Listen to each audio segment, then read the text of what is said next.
Hi, and welcome to the Video Club's Spotlight number 13. In these spotlights, we try to show off the creative talents of one or more of our club members. Several years ago, I was driving along the coast highway on the coast of California, and out on a beach near San Simeon, I saw this amazing sight. They were elephant seals, hundreds of them. And so I started looking into it, and I saw that these were very interesting animals. They had an interesting life cycle. And so I spent a year going up and back and up and back to put together this little film on the life cycle of an elephant seal.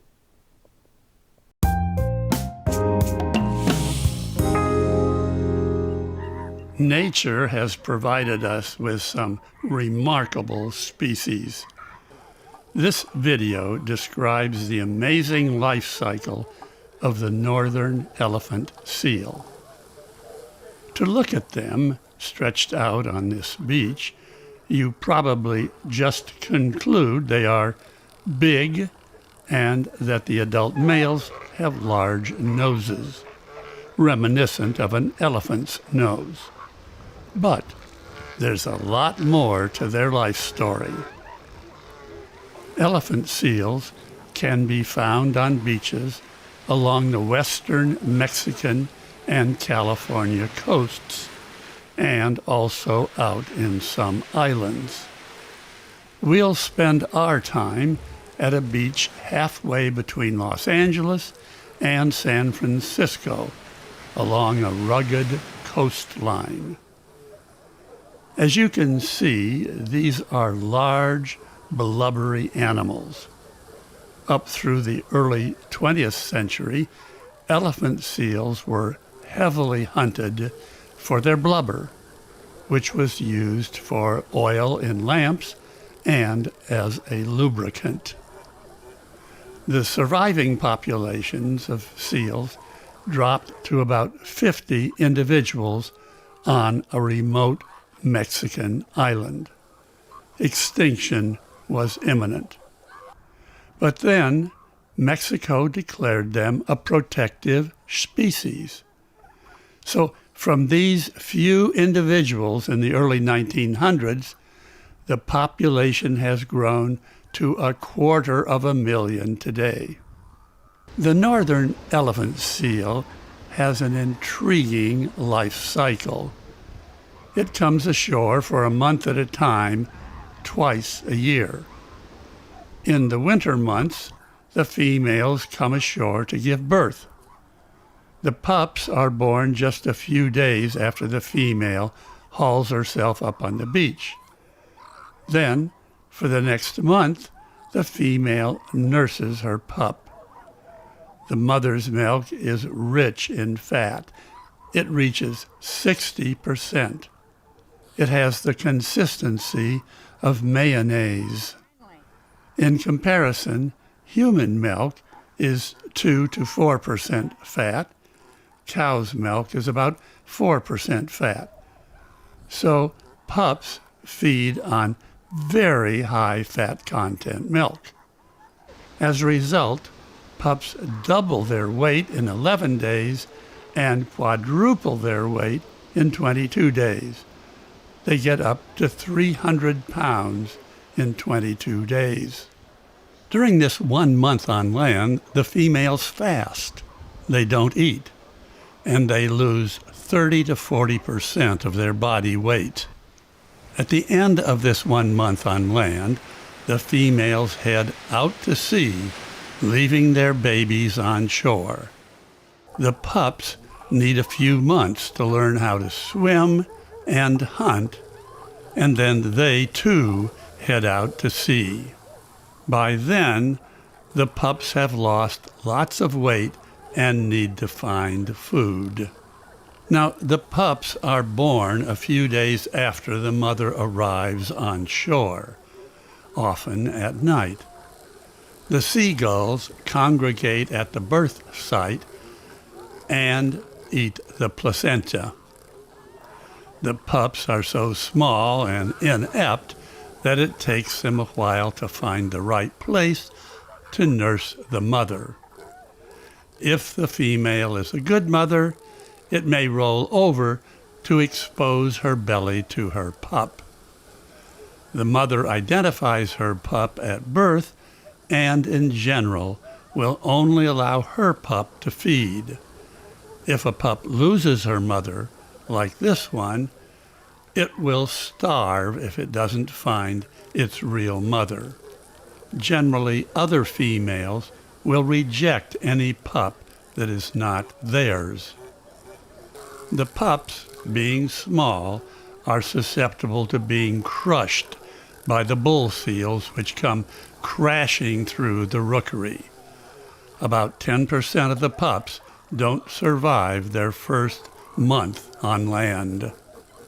Now, the males, who develop these big noses as they enter puberty about the age of 4, arrive on the beach before the females arrive.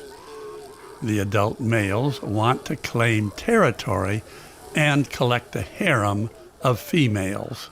At the end of the females' 1-month stay on land, the females are receptive to impregnation. The males are 3 times larger than the females.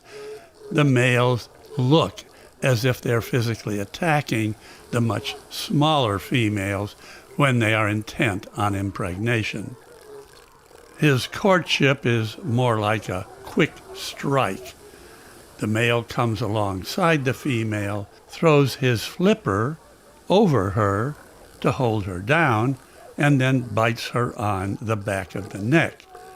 She may protest, but he is much larger. The bull seals compete for females, and the males often fight to maintain their territory. Most of these fights appear to be bluster, but some draw blood, as you can see in this elephant seal. You've probably noticed that the elephant seal is a bit awkward moving on land. They move forward by raising their front flippers to lift their body, then lunging their hindquarters forward. This actually can result in their moving quite fast.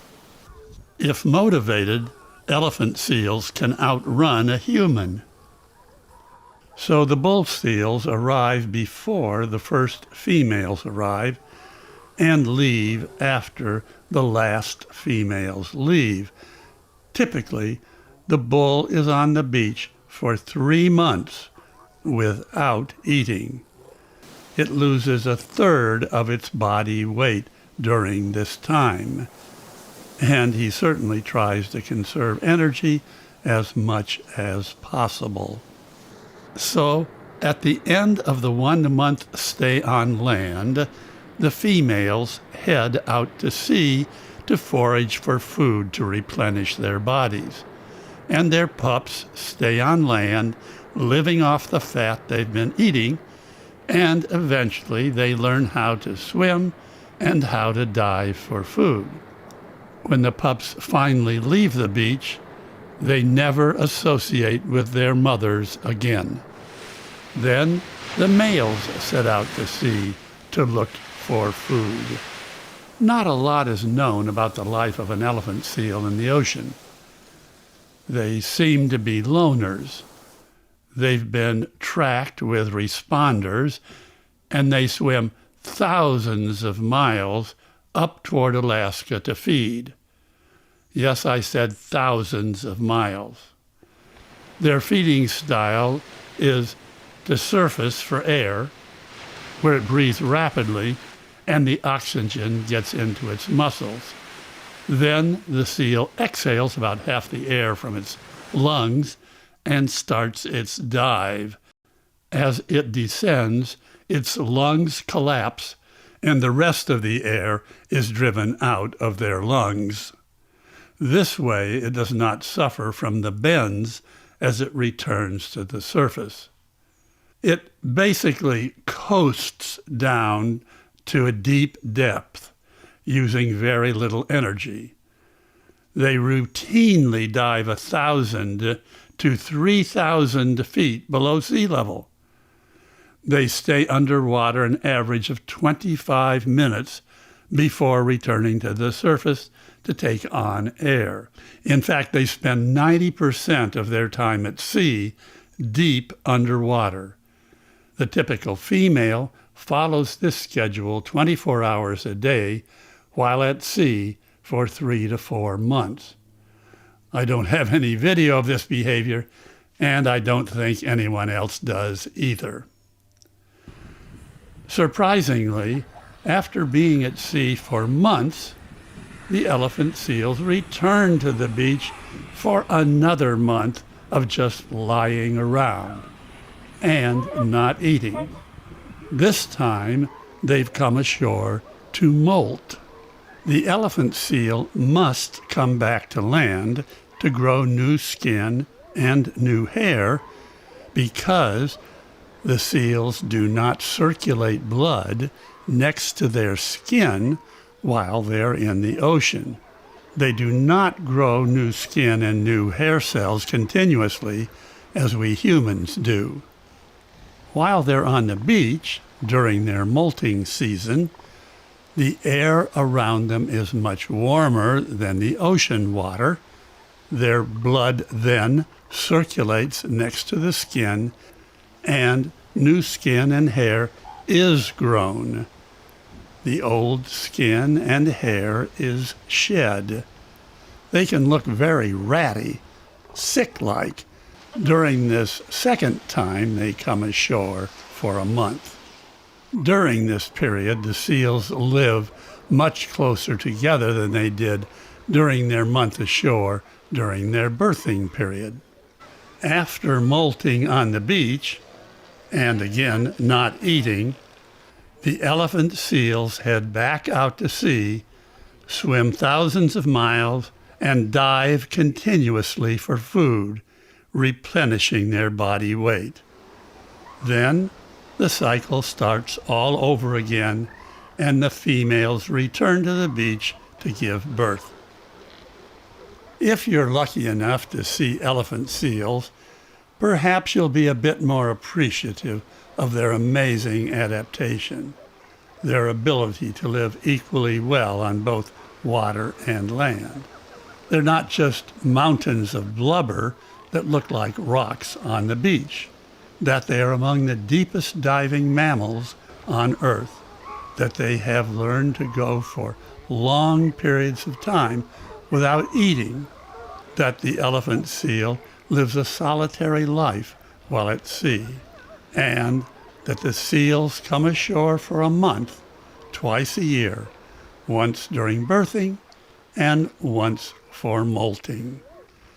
These are indeed unusual creatures.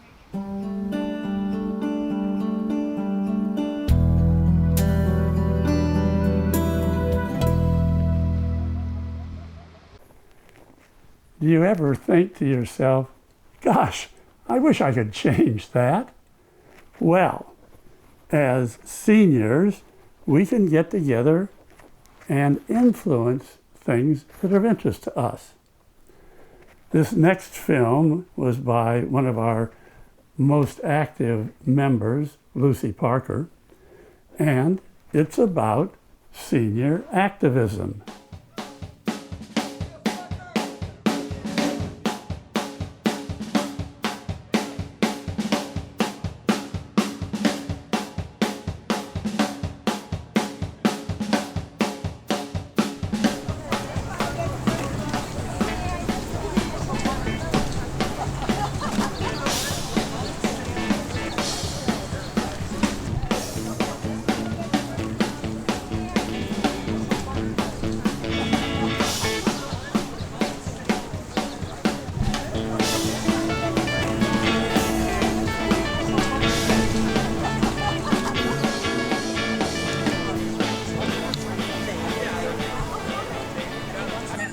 The idea got started about 3 months ago at a meeting of the steering committee of concerned citizens when we decided we need to do something about gun violence.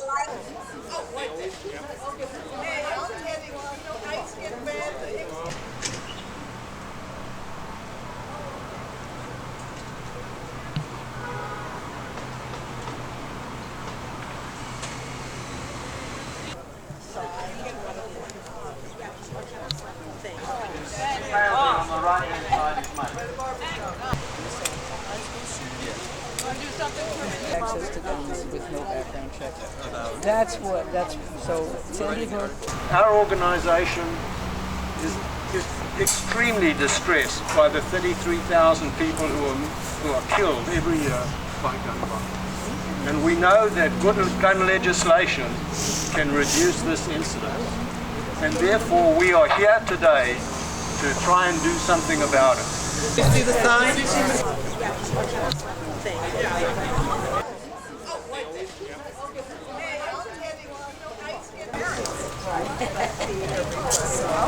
People are dying, meaning as a bill. People are dying, meaning as a bill. People are dying, meaning as a bill. Legislate, don't hesitate. We need national legislation that will attempt to close the loopholes and get us background checks that are universal. And so we are asking our representative, Mimi Walters, to please support HR 3411. And in fact, I figured I'd have a stray bullet because I'm always kind of on the sideline. Yeah. Don't smile. You're shot. Your safety today.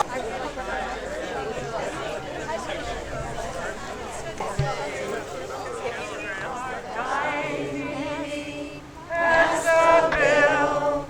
Children are dying, Mimi, as a bill. Children are dying, Mimi, as a bill. Regulate the conversation.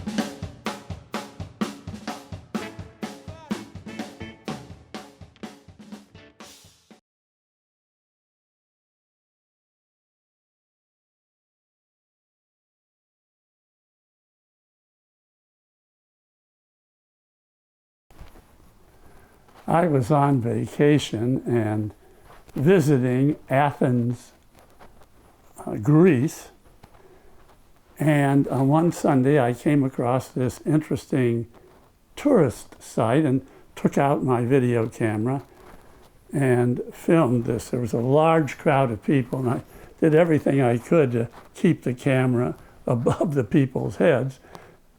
Here's what I got.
Θα περάσετε πάλι απέναντι. Μετά τον εθνικό ύμνο θα περάσετε πάλι απέναντι.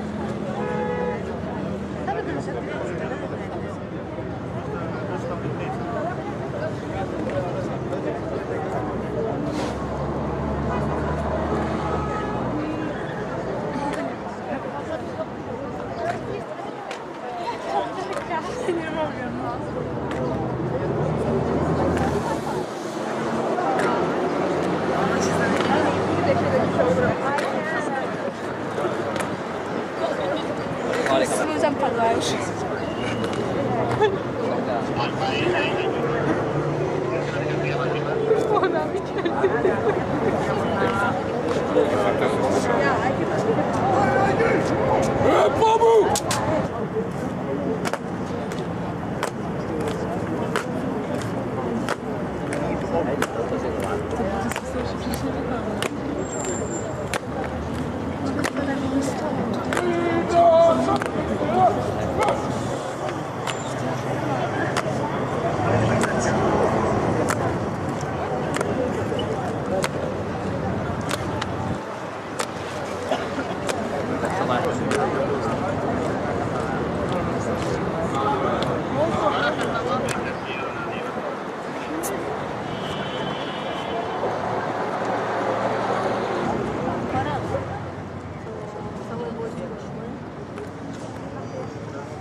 Impact.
Jeg vil egentlig trappe. Ikke mere mod.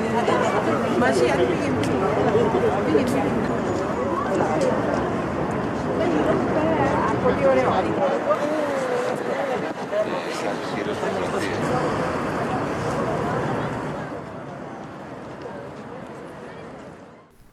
So you can see there are lots of opportunities to make videos.